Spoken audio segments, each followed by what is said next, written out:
അമ്മയുടെ ജീവിതവും അമ്മ ഈ മക്കൾക്ക് വേണ്ടി സാക്രിഫൈസ് ചെയ്തിട്ടുണ്ട്. കാരണം ഈ ജോലി നല്ല രീതിയിൽ സൗദിയിലെ ഏറ്റവും നല്ല കമ്പനി അരാംകോ, അറേബ്യൻ അമേരിക്കൻ കമ്പനീൻ്റെ നേഴ്സായിട്ട് വർക്ക് ചെയ്യുമ്പോഴാണ് ആ ജോലി വേണ്ട എന്ന് വെച്ചിട്ട് നാട്ടിൽ വരികയും നാട്ടിൽ അച്ഛനോടൊപ്പം ഒന്നിച്ചിവിടെ കുടുംബത്തോടൊപ്പം മക്കളോടൊപ്പം കൃഷിയോടൊപ്പം തന്നെ ജീവിച്ചത്.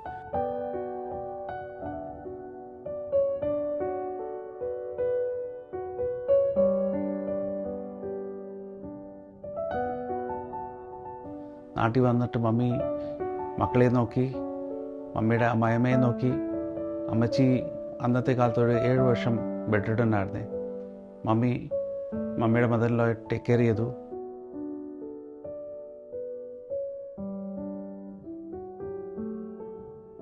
ആ സമയത്ത് ഒരു നേഴ്സ് ആയതുകൊണ്ട് ഒറ്റയ്ക്ക് ഇന്ന് വേറെ ഒരു ജോലിക്കാരെയും വെക്കാതെ ഫുൾ ടൈം 24/7 365 ദിവസവും അമ്മച്ചിയെ 4-5 വർഷം ബെഡിനായിട്ട് നോക്കിയതും അമ്മ തന്നെ.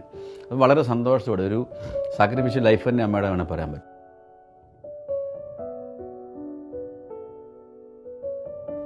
അതൊക്കെ എൻ്റെ ഭാര്യയുടെ ആങ്ങളമാർ അവർക്കൊക്കെ അത് ഒരു വലിയ കാര്യമായിരുന്നു. പഠിക്കാനും ആ കൺസേണും കെയറും അവർക്ക് കിട്ടിയിട്ടുണ്ട്.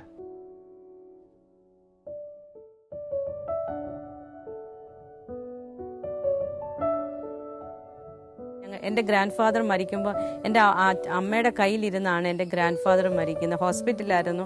അപ്പോൾ അന്ന് അമ്മ തലേന്ന് വീട്ടിലോട്ടൊന്ന് പോയി അമ്മയ്ക്ക് കുളിക്കണമെന്ന് പറഞ്ഞു. അപ്പം എൻ്റെ അപ്പച്ചൻ തിരിച്ചു വന്നപ്പോൾ ചോദിച്ചു, നീ എവിടെ പോയത്? അപ്പോൾ പറഞ്ഞു, അപ്പച്ചൻ എനിക്ക് ചൂടുവെള്ളത്തിൽ കുളിക്കണമായിരുന്നു. അപ്പം പറഞ്ഞു, ഇനി നീ എന്നെ ഇട്ടിട്ട് പോകരുത്. അപ്പച്ചന് ഓൾറെഡി വേറെ സ്വന്തം 4 പെമ്മക്കളുള്ള ഇതിൽ ഉണ്ട്.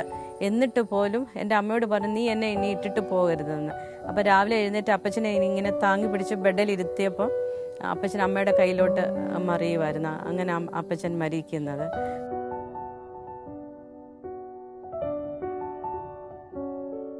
നമ്മൾ for the success of every man there is a woman എന്ന് പറയും.